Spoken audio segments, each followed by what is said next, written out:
get out of both of these parties. I think both of these parties are bad. That's the next whammy that's coming, gang. Here's the first whammy. The first whammy is they're going to dismiss you as a kook. They're going to dismiss you as racist and everything else because it's all about Barack Obama. But once this really catches fire and people truly understand that this isn't about the Democrats, this is about the Democrats and the Republicans, oh, then you really better look out.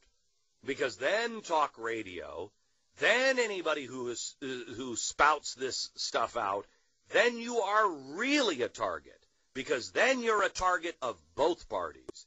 Both parties, look, I said to something, Joe, he's my researcher, about 3 years ago. He came into my office just last Friday, and he said, Glenn, you said something 3 years ago that I thought you were nuts on. He said, and I just understood it today. And I said, what's that? And he said, I came at you and said, you're in the middle of the road. You like the middle of the road because it's safe. And he said, you said on that time, you think the middle of the road is safe? The middle of the road is the most dangerous part of the road. He said, I finally understand it. And here's what he understood. Let's say you got two cars. One's going right, one's going left. Two-lane highway, okay? Right, going left. Who's in trouble? Who's really in trouble? The ones who are on the side, just on the curb? Are those guys in trouble? Or the person that is walking down the center of the road? I contend it's the person walking down the center of the road because the person walking down the center of the road could go either way. The person walking down the center of the road is the one that's going, I don't trust either of you guys. I don't like either of you. The spectators on the side, oh, they are clearly all Republican or all Democrat. Those guys, and you need those guys. The Republicans need the Democrat cheerleaders, and the Democrats need the Republican cheerleaders, because that way each side has somebody to point to across the street and say, it's those guys' fault. But the drivers of the car, the ones that are the most dangerous, the ones that serve absolutely no purpose, are the ones who are in the middle saying, it's both of you guys that are the problem. Those people need to be silenced. Those people are the real troublemakers because they upset the whole system. The Republicans love to have the extreme Democrats, and the extreme Democrats love to have the extreme Republicans. System works that way, and nobody gets hurt.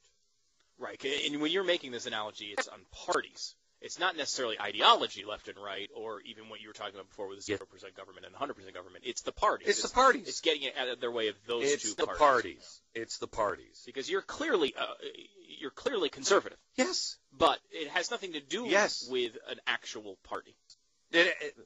When did the conservative value have anything? Since Ronald Reagan, when have the Republicans really been for the true conservative movement? Small government, sovereignty. George H.W. Bush was the one who was like, yeah, we got a new world order thing going on right here. No, thank you. No, thank you. You know what we're going to do? We're going to strengthen the United Nations. We're going to make it work right for the first time. No, thank you. Yeah, there's been elements of it over the years, but never. They only give you enough to say, well, okay, better than that guy. What did we just go through? John McCain, well, better than that guy. We got to stop doing that. You're not throwing your vote away. You're throwing your vote away when you say, better than that guy. I just did it, gang. Better than that guy? No. No more. When you read the American Progressive, when you read American progressivism and you see the disease that is the progressive movement, it started over 100 years ago, you see what they're doing. And it is both the Republicans and the Democrats. So the only one that really should have fear in this country is the one who is telling the truth, the one who is walking down the center path and saying, you know what, wherever I find truth, whether it's under a rock of Republicans or the rock of Democrats, those people are right. Those people are the ones that are going to be the end of this corrupt power in Washington. And don't think they don't know it. So Janene Garofalo is on saying that we're all racists. That's all this is about, is racism. Can we go back to 2003, Janene Garofalo? There has been so many inappropriate responses to dissent, which is the most patriotic thing you could do, and the First Amendment guarantees everyone's right to speak out. Okay, wait a minute. Hang on. There's so many inappropriate, like being that the Tea Parties are only about racism. See, this is where you have to be consistent, and everybody drops the ball on this. Who was with me during the Iraq War and the buildup? Who was listening to this show? The media. They can't. A transcript. What?